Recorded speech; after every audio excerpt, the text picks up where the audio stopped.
Who are these people? Shawn Fain.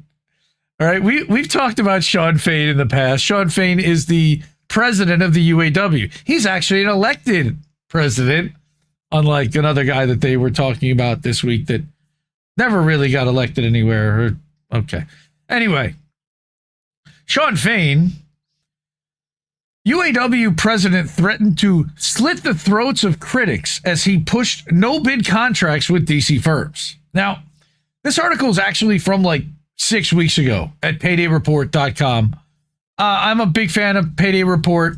They get a little libby and they cheer on Democrats and think that they're better than Republicans, which I've yelled at him 100 times that they're not. No, but you would never. Still, he's one of the better labor reporters out there. And this story we started covering last year from Mike, all right, where he talks about how in late 2023, in a meeting with over 300 UAW staffers present, UAW President Shawn Fain asked his half dozen top staffers, including UAW Chief of Staff Chris Brooks and UAW Communications Director Jonah Furman, remember that name, to go to the front of the room. He then points at them and declares that if anyone ever messes with them, I will slit their fucking throats. Wait, what? Yeah. If anyone ever messes with those two guys, that's our chief of staff and our communications director. Going to the fucking Cuomo School of PR? What? I will slit their fucking throats. Yeah. You're going to throw somebody over the stairs? All right. Going to push you off this fucking balcony? You're going to come take your kneecaps. The shocking revelation came out as part of a 94-page status report provided by the federal monitor of the UAW, Neil Barofsky. That's a guy we've also talked about on this show before because he's been smeared by some as a Zionist and having bias against the UAW in the first place on behalf of the Zionist lobby, which has been debunked, or at least has shown over time to not have any factor in his work here whatsoever. All right? Whether he is or is not is still to be determined. He made it on a list of influential people, of influential Zionists, but that doesn't mean that he actually is one. All right? Or actually, it was a Zionist list of influential Jews, if I remember correctly. But let's getting back to this article. In 2021, Borowski was appointed to monitor the union as part of a federal consent decree after a dozen top UAW staffers were convicted of embezzling money from the union. They did that. That wasn't Neil Borowski. That was the UAW heads. And this guy was appointed by the Biden administration to oversee the UAW and report on what their operations were. The Federal Monitor's report released yesterday raises troubling concerns about UAW's approval of no-bid contracts to DC political consulting firms in violation of the federal consent decree, which, by the way, requires the UAW to seek 3 bids for each contract. So that's bad. I don't know what the punishment necessarily is for that, but in sworn testimony given to the Federal Monitor, dozens of UAW staffers, including Fain's allies, verified the disturbing incident. Well, it was in the moment. You know, you gotta know him. Fain knew after the fact that maybe he shouldn't have said it. However, the incident was just one of many that have left many UAW staffers in fear. All right. In one incident described in the report, all right, when the UAW's print shop was going to print a flyer describing the details of a tentative agreement between Stellantis and the union, Fain burst into the print shop to yell at staffers. He berated a staffer because they included a photo of the UAW's elected secretary-treasurer, Margaret Mock, alongside Fain's photo on the flyer. Now, again, we talked about Margaret Mock before, and he's going to, I think, mention it at the end of this article, but Margaret Mock ended up like suing the union and getting fired, without cause. It was a putative thing because she wouldn't go along with some, nepotism thing that Fain was pulling. Right. He wanted to raise the salaries of everybody that had a certain pay grade, which happened to be the same pay grade as his retiring girlfriend and her retiring sister. Huh? How about that? All right. He says, "Who told you to put Mock's motherfucking photo on there? This is my motherfucking membership." All right. He sounds like Samuel L. Jackson. These motherfucking snakes on these motherfucking planes. All right. Motherfucking planes. Fain later admitted that he did it, telling monitors that he felt bad getting shitty, quote unquote, with the staffer. That's a direct quote. He got shitty with a staffer. That's literally the head of a fucking union. Ellen DeGeneres School of Employee Relations. Can you put your thing on your ear, please? Brief. I hear myself. What thing? No. Thank you. That's better. So the 94-page Federal Monitor's report paints a troubling picture of how Fain and his top staffers have created a culture of fear within the UAW and orchestrated show trials to purge UAW officers who've questioned Fain. What a surprise, right? So, what are we talking about on the show trials? Well, last month, Payday broke the news that UAW's assistant communications director had resigned over a culture of intimidation. Quote, "I cannot lose my integrity by continuing to work in a place where dissent is a termination-worthy event." Huh. This guy Gumpert went on to denounce UAW Chief of Staff Chris Brooks, interesting, and UAW Communications Director Jonah Furman. Again, remember that name. Prior to their UAW top positions, neither of them held any top labor leadership positions within any union. Their role in the union had been quite controversial among UAW leaders who had come up through the rank and file of the union itself. Last summer, we did an hour-and-a-half long deep dive on the UAW and covered 5 stories, one of which was this one about that the staffers were upset that a larger percentage of the communications staff was non-union and not UAW members. And where had they come from? Right. Mostly Labor Notes and Brooklyn and the neoliberal class, which is where Jonah Furman comes from, by the way. Yeah. All right. And Jonah Furman's wife, and we're going to find that out later, Jonah Furman's wife works for a top position. I think she's the CFO at Drop Site News. Yeah. Interesting. So there are 2 primary sycophants, outsiders there for 2 years, who never were members and never held leadership roles at any union in their lives prior, who've taken the keys to the car from the elected president and hijacked this amazing union for personal gain, attention, and ego. And now they've driven it straight off a cliff. That doesn't surprise us at all because we've been calling this out for 2 years. Look, we've been calling out Jonah Furman. We had Jonah Furman's articles. I used to spotlight when he was like, quote unquote, independent. And he had his Substack at Who Gets the Bird. He actually wrote some pretty decent stuff. But the minute that he got into Labor Notes was in with the Teamsters for a Democratic Union. And he started getting very cozy with union leadership. And instead of being a reporter, he became PR to mouthpiece. To the point that the UAW was just like, shit, you come work for us. You're a great propagandist. Awesome. All right. So the Federal Monitor describes in depth how Brooks and Furman in 2024 arranged a show trial without due process of Secretary Treasurer Margaret Mock. The show trial resulted in her being demoted from her position, overseeing 11 departments within the union. She was elected vice president.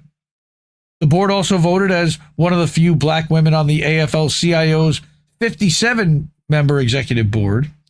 All right, although only the AFL-CIO Executive Council has the power to remove members in between those conventions, right? Right. Just 2 years earlier, just remember that Fain won basically because of Mock. He tapped her because he wanted somebody of color alongside him. He felt she should represent because, he was going against UAW President Ray Curry, who was black from North Carolina. And he made an issue of white, Fain being white. So he brought Mock on as a black woman, which undoubtedly helped him win narrowly by less than 500 votes out of a total of 137,000, which was the most votes ever in the history of the UAW.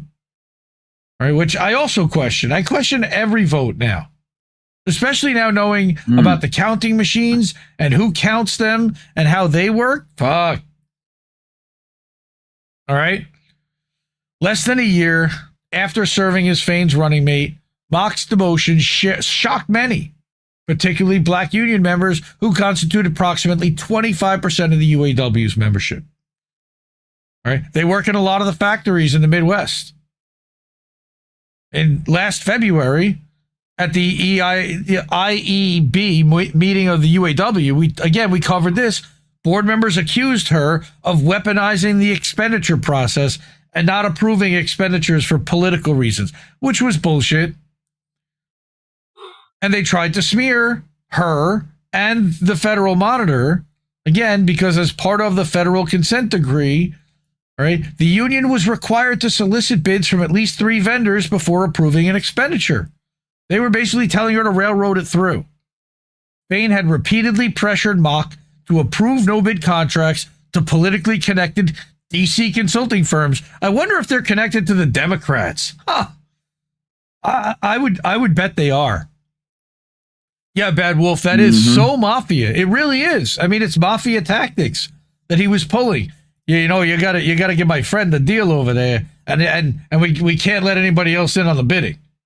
Be a shame if something ever happened to the baby. All right, Gabagoo.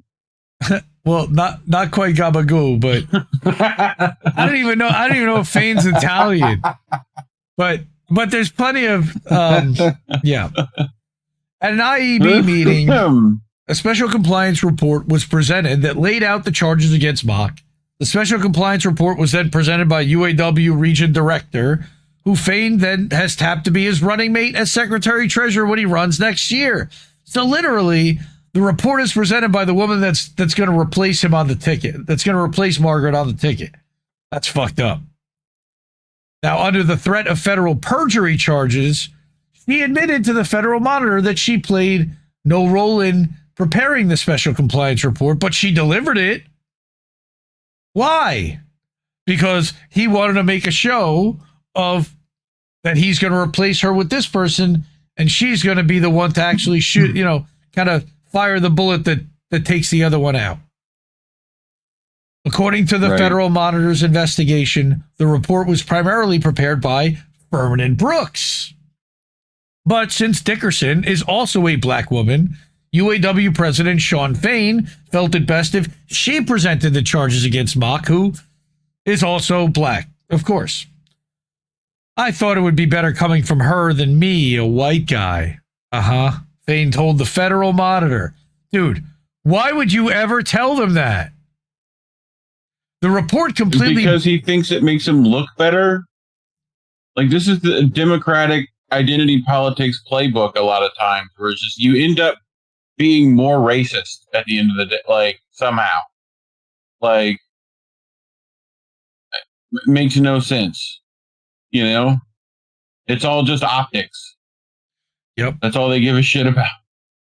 But what's really interesting is that the report completely blindsided her, no surprise, who had received no advance notice that these allegations were to be levied against her at this meeting. She wasn't given an opportunity to participate in the investigation into her that resulted in the report.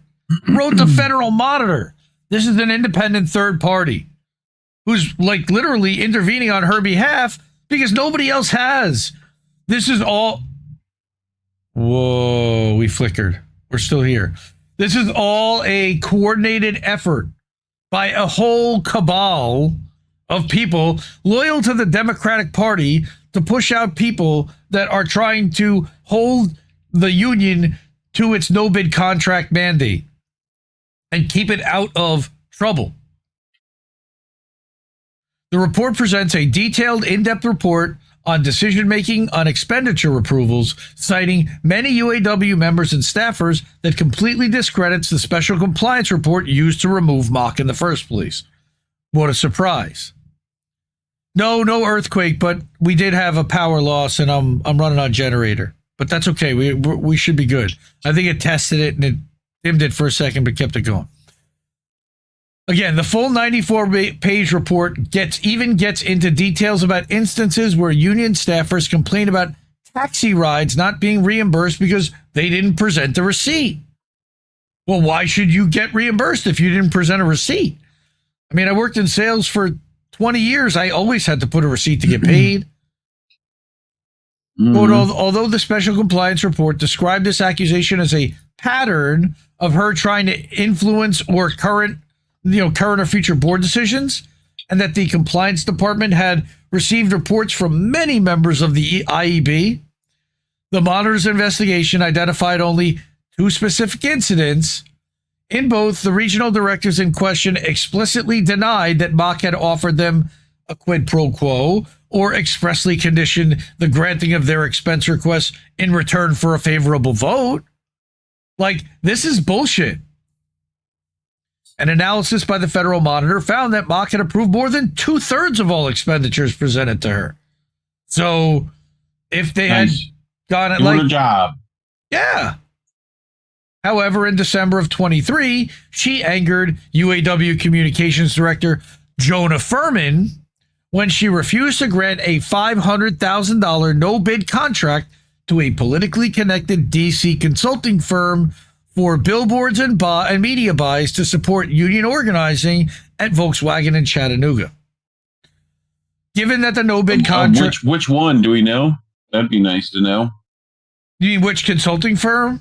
Because there's a few of those. It's in What's the report. The one that Axelrod? The X-Files. This Kleiner Perkins. Some media group. Kleiner Perkins, but those are law firms. Given that, the no-bid contract was for $500,000, which is a large expenditure for any union, Mock denied the request until more dialogue within the union could be had about whether the expenditure should be approved. Union organizers debated whether spending $500,000 was an effective use of organizing resources, especially given that the no-bid contract was going to a media firm called Connection. There you go, Reef, which had little experience with union organizing. The firm was founded by Adrian Saenz, who led the White House's Director of Public Engagement under President Biden and was staffed primarily by the DC-based Democratic Party. So it was basically a handout to an inexperienced firm because they were well politically connected prior to 2000, and this was when? In 2023. So Biden was still in the White House. All right. This guy left the Director of Public Engagement, started his own firm, and Furman thought he'd give him his first contract at $500,000 for the UAW. Furman also grew frustrated with Mock after she refused to approve a no-bid contract for Feldman Strategies, a communication firm founded by DC political operative Andrew Feldman. The federal consent decree had been very clear that the union should solicit at least 3 bids before approving any contract unless the union found there was a reason to grant a special exception. Let me guess, there hadn't been any granted. Eventually, after a 6-week debate within the union, both no-bid contracts were approved in February. But that's when they smeared her with the Federal Monitor for being a Zionist, creating a whole side distraction aside from whether to approve this contract or not. In late April, of course, the UAW would overwhelmingly win the union election at VW 73-27. Now, it's unclear whether the delay in approving the expenditure by a few weeks had any effect on union organizing. Since they overwhelmingly won, the guess would be no. Mock insisted that she was merely following her legal duty to comply with the federal consent decree requirements and doing her duty as the union's selected secretary-treasurer, right? Like, she did her job. However, of course, her delays Connection angered. did stuff for Kamala Harris. They did stuff. Gloria Johnson, Debbie Merkersol. I mean, stuff against Beto O'Rourke. They're definitely like DC Democratic Party connected and aligned. All right, now. Oh, for sure. So her delays angered Furman and Chris Brooks, who's a native of Chattanooga, Tennessee, who had taken a lead role on the VW campaign. So basically, Brooks made this promise possibly, and it made him look bad when they didn't deliver on the $500,000 contract right away, and that they hemmed and hawed and talked about it for 6 weeks. Brooks makes $187,000 a year as the UAW's chief of staff, according to federal records. He had been angered that Mock refused to reimburse him for purchasing pizzas for Volkswagen workers since Brooks couldn't present a receipt. Why couldn't you present the receipt? Call the fucking pizza place, man. Brooks was also upset that he was not approved by Mock for an enhanced corporate credit card that would have allowed him to charge up to $12,000 a month without union pre-approval. However, his position was not listed in federal guidelines as one of the positions eligible for the enhanced corporate credit card. If I remember correctly, this motherfucker, if it's this guy I'm thinking of, he worked for UPS way back, and Fain brought him in. If I'm thinking of the right guy, we did a whole story about a guy that Fain brought in who was a known criminal. All right. Brooks's position was not listed, right? So Brooks and Furman had garnered a reputation as hatchet men in the labor movement, willing to smear union dissidents. Court documents filed in Pittsburgh revealed that Brooks had been involved in an attempt to smear sexual assault whistleblowers while employed by the News Guild in 2020. Nice guy. Emails, text messages, and sworn statements obtained by the Federal Monitor, and that's him, that's Neil Barofsky, show that Furman and Brooks. Furman and Brooks took a lead role in drafting that special compliance report to oust Mock. However, given the controversial nature of both Brooks and Furman, who are also happen to be white, Fain got Region 1A Director Laura Dickerson, a black woman, to present the report at the IEB meeting as an investigation that she personally undertook, even though we know she didn't. Fain then attempted to hide his role in Mock's ouster from UAW members. That's great, right? The UAW's Federal Monitor found that Shawn Fain intentionally tried to mislead the UAW's rank and file about who authored the report, because it would have been inconvenient to him to realize that it was somebody close to him that was smearing her when he was trying to replace her as VP for next year, after he'd already demoted her. Like, this is really getting personal and punitive. Again, as further evidence of retaliatory intent, Fain made statements to the Monitor that confirmed his intent to deliberately conceal his commanding role in the effort to remove her departmental responsibilities. That's fucking indicting as hell. Further attempting to conceal what occurred, the UAW refused to release the minutes of the executive board meeting to the rank and file as required by their constitution. I think we reported on that last year. People were freaking out like, why aren't they at least releasing the minutes? What do they have to hide? Well, this is what they have to hide. So for more than a year, the UAW also refused to release these documents to the Federal Monitor relating to her dismissal. Again, why? Because that's where Fain admitted that he would slit the fucking throats of anyone that came at the guys that wrote up the dismissal letter. Instead, Brooks and Furman went on the attack against the UAW Federal Monitor, Neil Barofsky, who'd won praise from progressives for taking on the Obama administration from the left in his role as Special Inspector General from the bailout program, TARP. That was back in 2009 or 10. And here's where we get dirty, all right? And we go back into what happened with with autopilot Ryan Grimm. All right. Ryan Grimm decides to get involved, and he writes an article smearing Neil Barofsky, saying that he's got Zionist intent and Zionist agenda to smear Shawn Fain and the UAW. All right. Grimm of Dropsite News, a publication run by UAW Communications Director Jonah Furman's wife, Nausicaa Renner. Mm-hmm. Now, I don't know if she actually runs it. I know that she's a top executive over there, but I don't know exactly what her role is. I think she might be CFO. All right. Close enough. Ryan Grimm ran a piece claiming that Barofsky was a secret Zionist and that his investigation of the UAW was retaliatory for their union support of a ceasefire in Gaza. The story relied on one anonymous source who claimed that Barofsky had berated Fain over the UAW's support for a ceasefire in Gaza. So again, here's the story. Barofsky was honored by the World Jewish Congress for winning back money for Holocaust survivors stolen by Credit Suisse, and he's publicly denied that he's a Zionist. He's the one who got those motherfuckers reparations. All right. However, as evidence of Barofsky's Zionist connection, Dropsite News pointed to a legal threat against the UAW from the Zionist group ADL. We can't stand those motherfuckers. All right. That was initially sent to Barofsky, which Barofsky merely... The Anti-Defecation League. Right, but he just forwarded it to the UAW because they sent it to him first. Labor law experts, including one anti-Zionist, said Barofsky had fulfilled his legal duty as federal monitor by simply forwarding on the threat.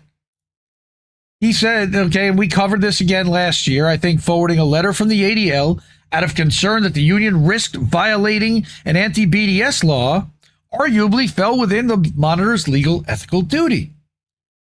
Right? Again, we talked about this extensively. Nowhere in his story did Grimm mention that his site's editor was married to the UAW's communications director, Jonah Furman. Nor did Grimm explain the nature of the charges brought by Mock against Fain, claiming that the Barofsky's investigation was merely a Zionist witch hunt without merit.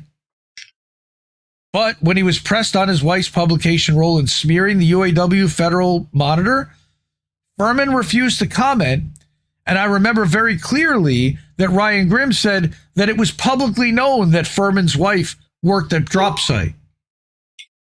Also, okay, it's pretty goddamn obvious that Jonah Furman was the source, the anonymous source to Ryan Grimm. Right. To me, it was either Jonah Furman or Brooks, either one. While the smears against Barofsky stuck, which is insane, the Monitor's report validates the questions raised by Barofsky at the time about whether or not she was demoted due to her refusal to approve no-bid contracts to DC political consultants, again in violation of that federal consent decree. It's nuts! But yet the criminals are the ones that got away with it in this case until now, and they probably still have. The report released today by the court-appointed independent monitor confirms what I've said all along. There was no justification for action taken last year to remove me from positions I held on behalf of UAW members. That's Margaret Mock herself. Quote, I was elected on a reform slate because our members want a fresh start for the previous scandals and bad practices, which took money out of our members' pockets. We need to operate with full transparency to restore the UAW's reputation as a strong union that fights every day for our members. Shit, I'd rather her run the damn union than fucking Shawn Fain at this point. And if I were Neil Barofsky, I would absolutely recommend to the feds that they push to have the UAW's leadership ousted and replaced with people like Margaret Mock. And she's no saint either. But I know that she wouldn't approve $500,000 no-bid contracts for political purposes to Biden-connected DC firms. Barofsky's asked the UAW to reinstate her to her previous roles. I think not only should he do that, they should also demote Shawn Fain. Or at least give him some kind of a write-up. The Monitor's investigation found that Secretary-Treasurer Mock was falsely accused of misconduct, and therefore there was no basis for removing departments from her oversight or reassigning her board positions. The Monitor's investigation further found that President Fain acted with illegitimate and retaliatory intent when he removed Mock's departments and board assignments. And for these reasons, Fain's actions should be immediately reversed, with each of Mock's departments and assignments reinstated. Now, here's the thing that fucked me up. Borowski also stated that he would not yet bring charges against Fain, but may in the future. Why? Yeah, why? Right. You've got him committing crimes, federal crimes, pushing to give out no-bid contracts to DC-connected political firms, consulting firms, and advertising firms. That's a problem. He violated federal the federal mandate. He should be charged with that, and maybe he will be. But due to delay, and not only that, but he stonewalled this investigation for a fucking year and wouldn't give up the documents, the minutes. He wouldn't give Borowski anything at all. I mean, he had to fight tooth and nail. That's the reason why this took so long to come out in the first place. Right? Due to delays caused by the union, the Monitor is still in the process of investigating all those allegations, including but not limited to claims made by Vice President Boyer, Rich Boyer, that Fain also retaliated against him by removing the Stellantis department from his oversight. That's the guy that got fired because he didn't want to give a raise to an entire group of employees that happened to also include Fain's girlfriend and her sister, who were retiring and would have gotten a pension at a higher rate permanently. Good article by Mike Elk from Payday Report. Thanks for running us back down memory lane about just how shitty this guy is. We're waiting for the end of Casino in the cornfield. That's what we're waiting on that. Well, they'll only replace him with another clown just like him. I mean, sadly. Well, yeah. But slit the throats. Anybody messes with them, I will slit their fucking throat. Like, obviously, he's not 100% serious. He's not serious, but like, he thinks he's a mafia don. I really genuinely think so. Yeah. Now, if you notice that Hoffa, everyone wants. Well, that's the Teamsters. To be like Hoffa. That's the Teamsters. This is This is the UAW. This is a little different. All right, but it's union head. Like they strive to that, Colorado People's News. No, he is not. He self-publishes at paydayreport.com. He's not on Substack. He's on Blue Cry. And he's on Twitter, but he's not on Twitter much. Now Ryan Grimm is not burning a whistleblower. No, he's just muddying the waters. Mm-hmm. Yep. Trying to look deep. Right. It's crazy, Greg. The way that all went down. The soulless shark eyes makes me feel all warm and fuzzy. Very funny. I saw Bellin's here. Good to see you, Bellin. How are you tonight? Anna Mayers is in chat. Good to see Anna. A lot of people over on the Rumble like to see that happening. God damn, man, the UAW. So if you look at Shawn Fain's Twitter, he's been awfully quiet since last August when he was awfully tough with, talking tough about Trump, and I'm going to get really tough on Trump. Dude has fucking disappeared. All right. Absolutely disappeared. It's shameful. All right, guy's got no balls whatsoever. And last I saw, he was kowtowing a little bit to Trump because he knows which way the wind's going to blow. He's never going to get anywhere if he's going to really be in opposition to Trump. And he might push Trump specifically to retaliate against the UAW. So he's literally just hiding in the corner going, "Don't hit me, Daddy. Don't hit me, please." And Sean O'Brien is doing the same thing at the Teamsters, by the way. They're both cowardless, gutless motherfuckers. Sean O'Brien at least had the guts to go to both conventions and speak. But Shawn Fain didn't want to even speak to the Republicans. And he's got a lot of them in his mix. So, and then he's got the Jonah Furman thing. That Jonah Furman thing, man, that really pisses me off because that is shit lib, like Labor Notes Jacobin media trying to railroad and take over the messaging of a fucking labor union that doesn't want neoliberal messaging whatsoever. They've made that very clear. YouTube isn't crazy about labor, so we really could use your support in funding the media you want to see. You can see we're almost at our annual goal already. It's August, so thank you. You guys are amazing. This is everyone that's already supported our network, not just this year, but all throughout the years. Gregory Walker, you are smack in the middle under Anna Mears' name, so there you are. I see Cynic up there. Again, Ralph Mejia joined this week. Thank you so much, Ralph, for your contributions. Margaret Villa, love you so much. Really appreciate you. Seb Applejack out there. Jim Nelson, Descent in Bloom, who signed up to Indie Media today for a monthly subscription. Again, so many great people out there. Support independent media because we need it more than ever. And I'll see you soon, folks. Love you. Bye. Bye, Felicia. Mwah. Ciao, baby. No! We just fucking lost the stream! I guess this isn't such an awful place. Is that what you want me to say? You prove it's possible to sleep for days, and I still think you're right here awake. The cost of living isn't much to make, but God, it's so hard to say. And when they told you everything was safe, were you